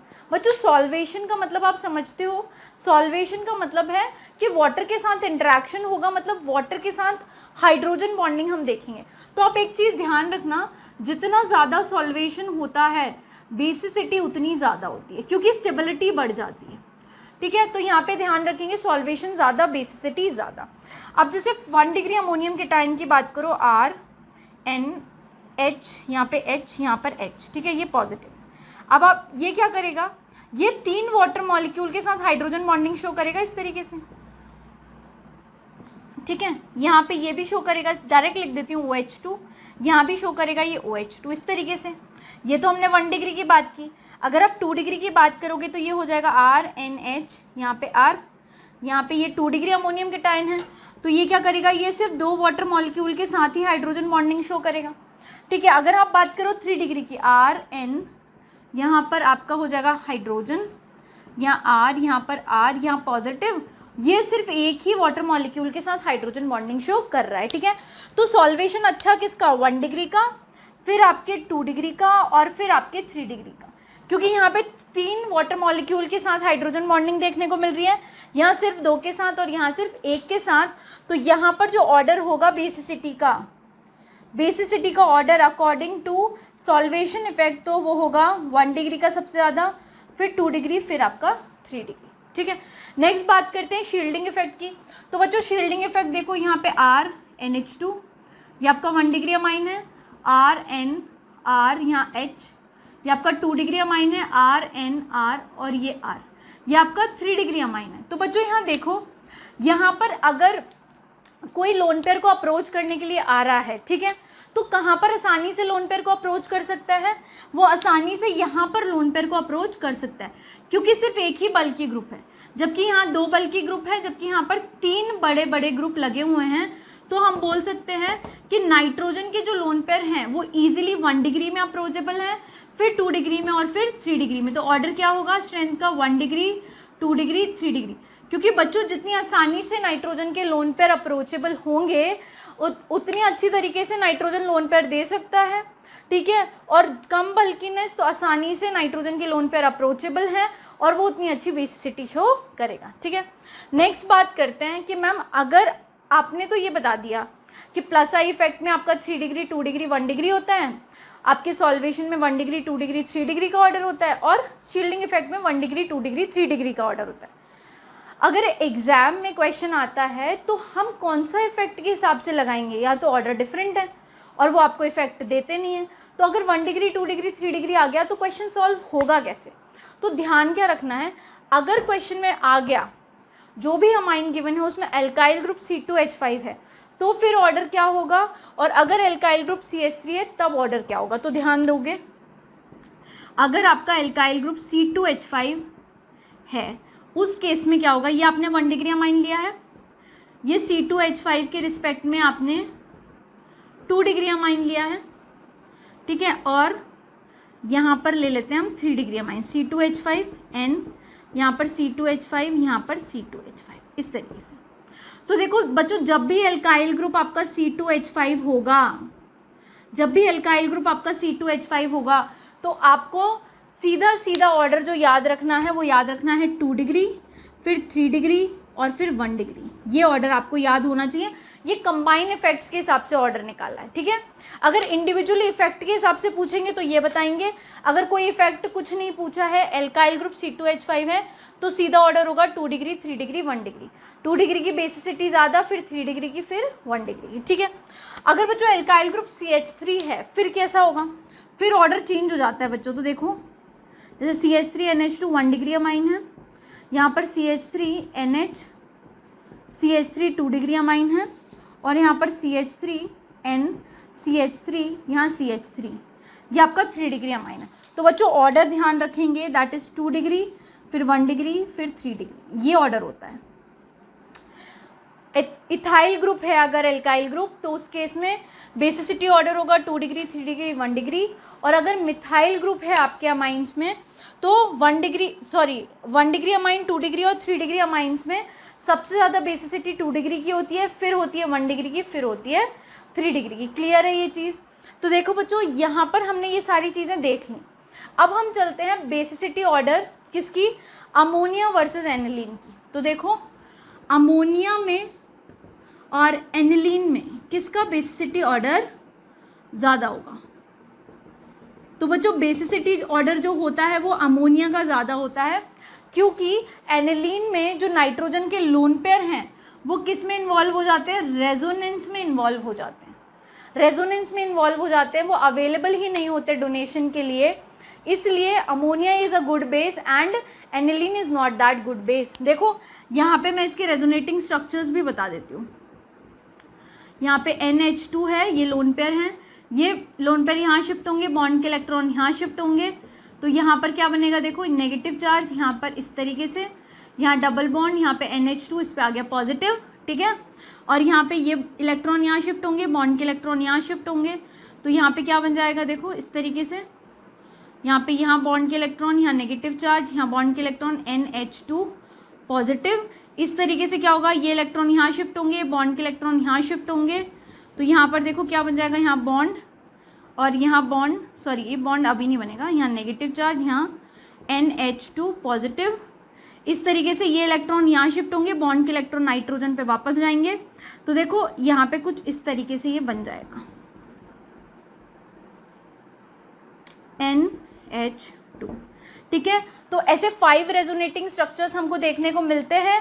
और बच्चों ये वाला फॉर्म और ये वाला फॉर्म आपस में क्या है? इनको हम कैकुली फॉर्म्स भी बोलते हैं, ठीक है। क्या बोलते हैं? Kekule forms.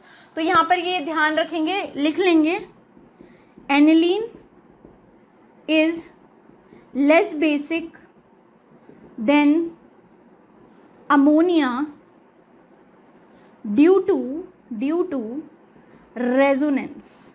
रेजोनेंस में due to resonance, due to involvement of lone pair in resonance, ऐसे कर लो, due to involvement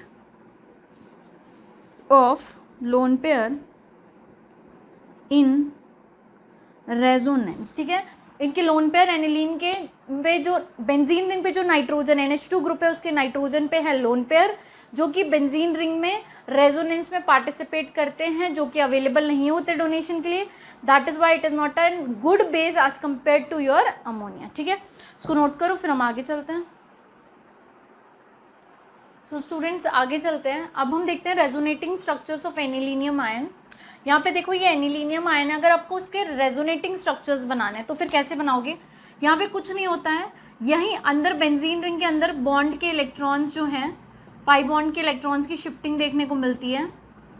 NH3 positive, ये बॉन्ड यहाँ शिफ्ट हो जाएगा, ये बॉन्ड यहाँ शिफ्ट हो जाएगा और ये यहाँ, इस तरीके से।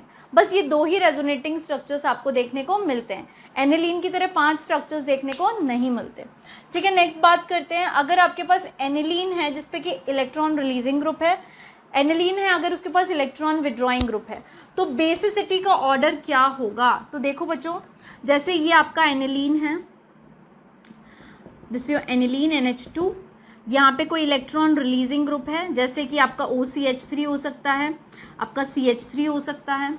यहाँ पर सपोज आपके पास एनिलीन है, इलेक्ट्रॉन विड्रॉइंग ग्रुप लगा हुआ है, मान लो NO2 ग्रुप टाइप, ठीक है। यहाँ पे आपके पास एनिलीन है, सॉरी NH2 ग्रुप है, ठीक है। तो देखो यहाँ पर ये एनिलीन पे इलेक्ट्रॉन रिलीजिंग ग्रुप, मतलब यहाँ पर ये क्या कर रहा है, इलेक्ट्रॉन डेंसिटी को उल्टा बढ़ा रहा है। तो यहाँ से ये जो लोन पेयर हैं आसानी से बाहर निकल जाएंगे, लेकिन हो क्या रहा है, ये इलेक्ट्रॉन विड्रॉइंग ग्रुप क्या कर रहा है, इलेक्ट्रॉन्स को अपनी तरफ खींच रहा है। मतलब ये इलेक्ट्रॉन्स यहाँ पर क्या होंगे, इन्वॉल्व हो जाएंगे। इन्वॉल्व हो जाएंगे तो आसानी से लोन पेयर नहीं दे पाएंगे। तो यहाँ पर हम बोलेंगे अगर इलेक्ट्रॉन रिलीजिंग ग्रुप है तो उसकी बेसिसिटी ज़्यादा होगी, ठीक है। अब नेक्स्ट चलते हैं, ये तो हमारा फर्स्ट केमिकल रिएक्शन का पार्ट हो गया, जिसमें हमने लोन पेयर्स के रिस्पेक्ट में बात की कि भाई जो अमाइन है या एनिलीन है, उस केस में क्या हो रहा है, उनके पास जो लोन पेयर है वो कितनी आसानी से दे सकते हैं और कितनी आसानी से रिएक्टिविटी शो कर सकते हैं। अब हम सेकंड बात करते हैं एल्काइलेशन की। एक इतना अच्छा मेथड नहीं है ये, बट यहाँ पर हमें मल्टीपल प्रोडक्ट्स देखने को मिलते हैं। कैसे देखने को मिलते हैं, देखो यहाँ पे होता क्या है, जब आप रिएक्शन कराते हो एल्काइल हैलाइड का विथ 1 डिग्री अमाइन, तो आपको क्या मिलेगा, ये लोन पेयर इसको देगा और ये बॉन्ड के इलेक्ट्रॉन बाहर निकलेंगे, क्योंकि भाई एल्काइल ग्रुप है पार्शियली पॉजिटिव और ये है पार्शियली नेगेटिव। तो देखो यहाँ क्या होगा, RNH, यहाँ पर H और यहाँ पर R, इस पे आ गया पॉजिटिव, ये बॉन्ड के इलेक्ट्रॉन अपनी तरफ शिफ्ट कर लेगा और क्या बना लेगा, RNHR, इस पे आ गया लोन पेयर और साथ ही HX बाहर निकल जाएगा। अब ये वापस से एक एल्काइल हैलाइड की यूनिट पे अटैक करेगा, ये लोन पेयर यहाँ देगा और ये बॉन्ड के इलेक्ट्रॉन लेकर निकलेगा। तो यहाँ पे क्या हो जाएगा, RNH, यहाँ पर R, यहाँ R, यहाँ पे इस पे आ जाएगा पॉजिटिव। पॉजिटिव को बैलेंस करने के लिए हाइड्रोजन से लोन पेयर लेगा, यहाँ से देखो X और यहाँ से हाइड्रोजन बाहर निकला, यहाँ पर क्या बन गया बच्चों, RNR, यहाँ पर R। तो देखो इस प्रोसेस में आपको एक तो 2 डिग्री अमाइन मिला है और आपको एक 3 डिग्री अमाइन मिला है, ठीक है। तो यहाँ पे एक मल्टीपल स्टेप रिएक्शन है जिसमें कि हमें डिफरेंट प्रोडक्ट्स मिलते हैं। तो इस तरीके से अमाइंस का एल्काइलेशन पॉसिबल है बाय योर एल्काइल हैलाइड, ठीक है। नेक्स्ट चलते हैं असाइलेशन पे। अगर आप अमाइंस का रिएक्शन कराते हो एसिड क्लोराइड से, या फिर मैं तो ये बोल सकती हूँ अमाइंस का रिएक्शन आप कराओ एसिड क्लोराइड से, ठीक है, या फिर कराओ एस्टर से, या फिर कराओ एनहाइड्राइड से, आपको जो प्रोडक्ट मिलेगा बच्चों वो अमाइड ही मिलेगा। क्या मिलेगा, अमाइड ही। और प्रेजेंस किसका रखना है आपको, बेस का प्रेजेंस रखना है। देखो यहाँ क्या हुआ, ये जो अमाइन है ये रिएक्शन करेगा किससे, एसिड क्लोराइड से। नाइट्रोजन के पास है लोन पेयर, यहाँ कार्बन है पॉजिटिव सेंटर, ऑक्सीजन है पार्शियली नेगेटिव। क्यों, क्योंकि कार्बन ऑक्सीजन में है इलेक्ट्रोनेगेटिविटी डिफरेंस। तो ये लोन पेयर इस कार्बन को देगा, ये बॉन्ड के इलेक्ट्रॉन यहाँ शिफ्ट हो जाएंगे। तो यहाँ पे क्या बना, देखो यहाँ पर ये बन गया आपका CH3, यहाँ पे CO पे आ गया नेगेटिव, यहाँ जुड़ गया आपका NH2, इस पे था पॉजिटिव और इसके साथ है C2H5 और यहाँ पे Cl। अब ये ऑक्सीजन क्या करेगा, बॉन्डिंग में वापस इलेक्ट्रॉन देगा, Cl बाहर निकलेगा, यहाँ से Cl बाहर निकल गया तो क्या बचा, CH3, यहाँ पे C, यहाँ डबल बॉन्ड हो, यहाँ NH2 इस तरीके से पॉजिटिव, यहाँ पे C2H5, यहाँ से नाइट्रोजन भी बॉन्ड के इलेक्ट्रॉन लेगा और क्या बना लेगा, देखो बॉन्ड के इलेक्ट्रॉन लेगा और यहाँ से हाइड्रोजन बाहर निकला H पॉजिटिव के फॉर्म में, तो CH3 C डबल बॉन्ड हो, यहाँ पर NH, यहाँ पे C2H5। बच्चों क्या बन गया, एन इथाइल इथेन अमाइड, क्या बन गया, एन इथाइल इथेन अमाइड बन गया ना, अमाइड। सो स्टूडेंट्स अब हम देखते हैं कार्बोलामीन रिएक्शन, ठीक है। कार्बोलामीन रिएक्शन को हम आइसोसाइनाइड टेस्ट के नाम से भी जानते हैं, आइसोसाइनाइड टेस्ट। इसमें क्या करना है, आपने क्या लिया है, यहाँ पर प्राइमरी अमाइन लिया है, क्या लिया है, 1 डिग्री अमाइन। अब ये 1 डिग्री अमाइन एलिफैटिक भी पॉसिबल है, एरोमेटिक, दोनों ही केस में हम देख सकते हैं। जब आप इसका रिएक्शन क्लोरोफॉर्म से करा रहे हो और साथ ही क्या रख रहे हो, स्ट्रॉन्ग बेस इथेनॉलिक QH रख रहे हो, ठीक है, इथेनॉलिक QH एंड हीट, तो आपको यहाँ पे आइसोसाइनाइड देखने को मिलता है। कैसे, RNC का फॉर्मेशन होता है, किसका, RNC का फॉर्मेशन होता है, साथ ही यहाँ से KCl बाहर निकलता है और साथ ही 3 मोल्स ऑफ वाटर, इसको बैलेंस कर लो, ठीक है, इस तरीके से।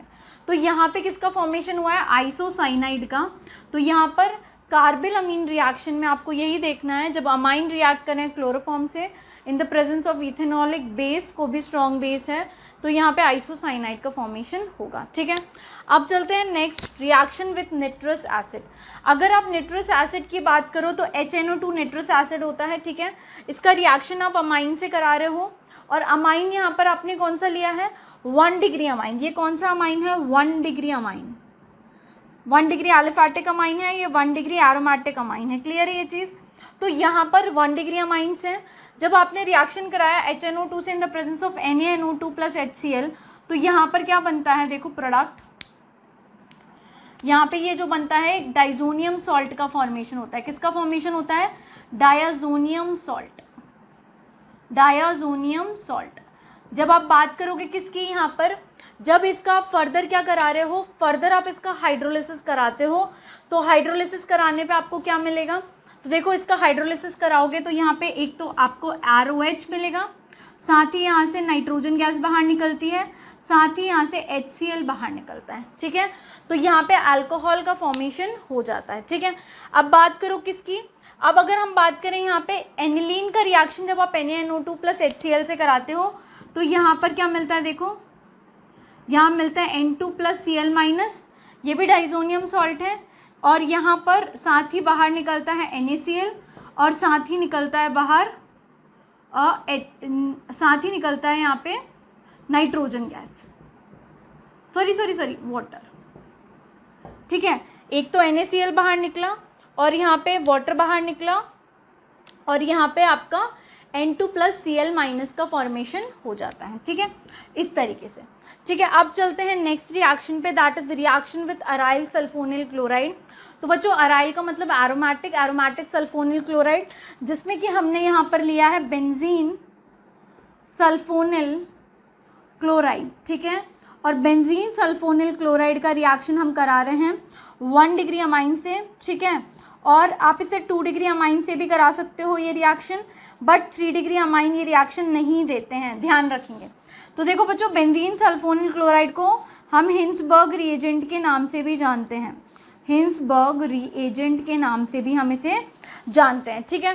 तो यहाँ पर सिंपल सी चीज़ है, क्या होगा, यहाँ से HCl बाहर निकल जाता है, नाइट्रोजन से एक हाइड्रोजन, इस तरीके से ये हाइड्रोजन, ये Cl बाहर निकलता है, ये दोनों यूनिट आपस में जुड़ जाती हैं इस तरीके से, C6H5, यहाँ पे सल्फर, ऑक्सीजन, ऑक्सीजन, यहाँ पे नाइट्रोजन, यहाँ हाइड्रोजन और यहाँ पे C2H5, ठीक है। तो यहाँ पे नाम हो जाता है एन इथाइल बेंजीन सल्फोनामाइड। क्या हो जाता है, N ethyl benzene sulphonamide, amide. एक मिनट रुको, ठीक है बच्चों, ये हो गया। अब हम देख रहे हैं इलेक्ट्रोफिलिक सब्स्टिट्यूशन रिएक्शन, जिसमें हम देखेंगे फर्स्ट ब्रोमिनेशन।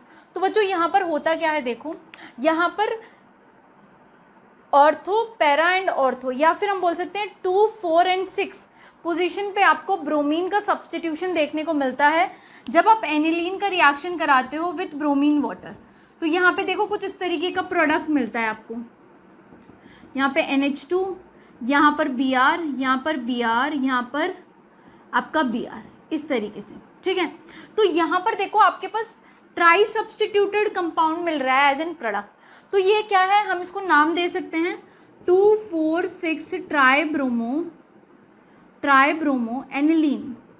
लेकिन अगर मुझे मोनो सब्सटीट्यूटेड कंपाउंड चाहिए होता, जैसे मेरे को सिर्फ एक ही ब्रोमीन का सब्सटीट्यूशन वाला कंपाउंड चाहिए होता, तो फिर क्या होता, मोनो सब्सटीट्यूटेड कंपाउंड चाहिए होता, तो फिर क्या करना होता। तो देखो बच्चों, अगर एनिलीन से आपको मोनो सब्सटीट्यूटेड ब्रोमीन कंपाउंड बनाना है तो वहाँ पर आपको NH2 ग्रुप का पहले प्रोटेक्शन करना होता है, ठीक है। वहाँ पे क्या करना होता है, NH2 ग्रुप का प्रोटेक्शन। अब वो कैसे होगा, तो आप क्या करो, एनिलीन का रिएक्शन कराओ एसिड एनहाइड्राइड से, ठीक है। ये आपका एनिलीन है, ये आपका एसिड एनहाइड्राइड है, ठीक है। तो यहाँ पे सिंपली क्या होगा, नाइट्रोजन अपने लोन पेयर इस कार्बन को देता है, कार्बन से ऑक्सीजन ये बॉन्ड के इलेक्ट्रॉन अपनी तरफ शिफ्ट करता है, वापस से बॉन्डिंग में देता है और ये बाहर निकल जाता है, ठीक है। तो यहाँ पर जो प्रोडक्ट मिलता है बच्चों वो ये मिलता है, देखो NH, यहाँ पे C double bond O CH3, ठीक है। यहाँ से बाहर निकल जाता है CH3 COOH, ठीक है। क्योंकि देखो CH3 CO यहाँ से निकला, एक हाइड्रोजन नाइट्रोजन क्या करता है, उसको लूज कर देता है, क्योंकि वो बॉन्ड के इलेक्ट्रॉन अपनी तरफ शिफ्ट करके अपना पॉजिटिव चार्ज बैलेंस करता है। अब देखो अगर आप इसका ब्रोमीन वाटर से रिएक्शन कराते हो तो यहाँ देखो क्या प्रोडक्ट मिलता है, यहाँ ब्रोमीन पैरा पोजीशन पे सब्स्टिट्यूट हो जाता है, यहाँ पे NH C double bond O CH3। अब देखो जो ये ग्रुप जुड़ा हुआ है ना C double bond O CH3, ये क्या कर रहा है, NH2 को प्रोटेक्शन कर रहा है, ये अमाइड है, दिस इज योर अमाइड, ठीक है। तो यहाँ पर क्या हुआ, अब ब्रोमीन ऐड हो गया, फर्दर आप इसका हाइड्रोलिसिस करो, जब आप इसका हाइड्रोलिसिस करते हो तो यहाँ से एसिटिक एसिड बाहर निकलता है CH3 COOH, और आपको क्या मिल जाता है, यहाँ पे NH2 और यहाँ पे ब्रोमीन। अब क्वेश्चन आएगा मैम ब्रोमीन यहाँ क्यों लगा, यहाँ पे भी तो लग सकता था। तो बच्चों ये बल्कि ग्रुप है तो ऑर्थो पोजीशन पे ना लग के ब्रोमीन पैरा पोजीशन पे लगेगा, ठीक है। अब इसको आप नाम दे दो 4-ब्रोमो एनिलीन। तो मोनो सब्स्टिट्यूटेड प्रोडक्ट के लिए आपको NH2 ग्रुप का प्रोटेक्शन करना ज़रूरी है। अगर आप प्रोटेक्शन नहीं करते हो तो आपको इस तरीके का मल्टी सब्स्टिट्यूटेड कंपाउंड मिलेगा, ठीक है। तो उसको नोट करो, फिर आगे चलते हैं। सो बच्चों अब हम देखते हैं हमारी नेक्स्ट इलेक्ट्रोफिलिक सब्स्टिट्यूशन रिएक्शन, जहाँ पर इलेक्ट्रोफाइल का अटैक होगा इस एनिलीन पे और हमारे पास प्रोडक्ट मिलेगा हमको, ठीक है। तो अगर हम यहाँ से देखते हैं तो यहाँ देखो अगर आप रिएक्शन कराते हो HNO2 से किसका, H2SO4 का, तो जो इलेक्ट्रोफाइल जनरेट होता है दैट इज़ NO2 पॉजिटिव। क्या इलेक्ट्रोफाइल जनरेट हो रहा है आपका, NO2 पॉजिटिव इलेक्ट्रोफाइल जनरेट हो रहा है, ठीक है। अब देखो अगर आप इसका रिएक्शन कराते हो तो आपको डिफरेंट प्रोडक्ट्स देखने को मिलते हैं। कैसे मिलते हैं, जैसे आपको एक तो मिलेगा पैरा सब्स्टिट्यूटेड प्रोडक्ट इस तरीके से, यहाँ पर आपको मिल जाएगा पैरा सब्स्टिट्यूटेड प्रोडक्ट जो कि होता है 51%।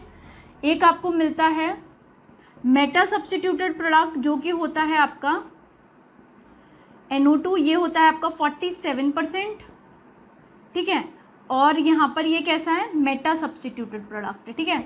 एक आपको मिलता है ऑर्थो सब्स्टिट्यूटेड प्रोडक्ट NH2 और यहाँ पे NO2, और ये होता है आपका, ये 47 हो गया ना, तो ये होता है आपका 2% इस तरीके से, ठीक है। तो यहाँ पर देखो कि मल्टीपल प्रोडक्ट्स मिले, एक तो पैरा सब्स्टिट्यूटेड मिला है, एक मेटा और एक ऑर्थो, जिसमें कि आपका मेटा बहुत अच्छी क्वांटिटी में। ऐसा क्यों हुआ, अब बच्चों आप खुद सोचो, जैसे यहाँ पे एसिड का प्रेजेंस है, तो जब एनिलीन एसिड से रिएक्ट करता है, जैसे दिस इज योर एनिलीन, इसने एसिड से रिएक्ट किया तो क्या बनाएगा, एनिलीनियम आयन, ये NH3 पॉजिटिव। और बच्चों NH3 पॉजिटिव बनाया तो इसके पास तो लोन पेयर है नहीं, तो इसके लिए क्या करेंगे, बेंजीन रिंग के जो इलेक्ट्रॉन्स इसको सपोर्ट करेंगे, तो ये बॉन्ड के इलेक्ट्रॉन यहाँ शिफ्ट होंगे, ये इलेक्ट्रॉन यहाँ शिफ्ट होंगे, ये इलेक्ट्रॉन यहाँ शिफ्ट होंगे, जिसकी वजह से हम बोल सकते हैं कि पॉजिटिव डेंसिटी कहाँ कहाँ आने वाली है। एक तो आपकी पॉजिटिव डेंसिटी कहाँ आती है, यहाँ, एक बार यहाँ और एक बार यहाँ, तो जिसकी वजह से मेटा इलेक्ट्रॉन रिच साइट होती है, जिसकी वजह से इलेक्ट्रोफाइल यहाँ अटैक कर देता है और अच्छा खासा प्रोडक्ट आपको मिलता है, ठीक है। तो यहाँ तो आपको मल्टीपल प्रोडक्ट्स मिल रहे हैं, लेकिन अगर आपको मोनो सब्स्टिट्यूटेड सिंगल प्रोडक्ट चाहिए, उस केस में क्या करना है, आपको इस NH2 ग्रुप का क्या करना होगा, प्रोटेक्शन, क्या करना होगा, प्रोटेक्शन करना होगा। तो अगर आपको इसका प्रोटेक्शन करना है, उस केस में क्या होगा, उस केस में आपको इसका रिएक्शन कराना होगा एसिटिक एनहाइड्राइड से इन द प्रेजेंस ऑफ पिरिडीन। तो यहाँ पे एसिड एनालाइड का प्रिपरेशन होता है, किसका प्रिपरेशन होता है, एसिड एनालाइड, इसको हम नाम देते हैं एसिड एनालाइड, ठीक है। जब आप इसका रिएक्शन कराते हो HNO3 से, तो वहाँ पे पैरा सब्स्टिट्यूटेड प्रोडक्ट मिलता है आपको, पैरा नाइट्रो एसिटेनालाइड मिलता है, क्या मिलता है, पैरा नाइट्रो एसिटेनालाइड, यहाँ पे लिख सकते हो पैरा नाइट्रो एसिटेनालाइड। फर्दर आप इसका हाइड्रोलिसिस करते हो तो आपको आपका डिजायर्ड प्रोडक्ट मिल जाता है, जो कि है para nitro aniline, para nitro aniline, ठीक है। तो आपको ध्यान रखना है कि अगर मोनो सब्स्टिट्यूटेड कंपाउंड चाहिए तो आपको NH2 ग्रुप का प्रोटेक्शन करना होता है एनिलीन में, जबकि डायरेक्ट रिएक्शन में आपको मल्टीपल प्रोडक्ट्स मिलते हैं, ठीक है। इसका नाम चाहो तो लिख लो, this is your para nitro aniline, para nitro aniline, this is your meta nitro aniline.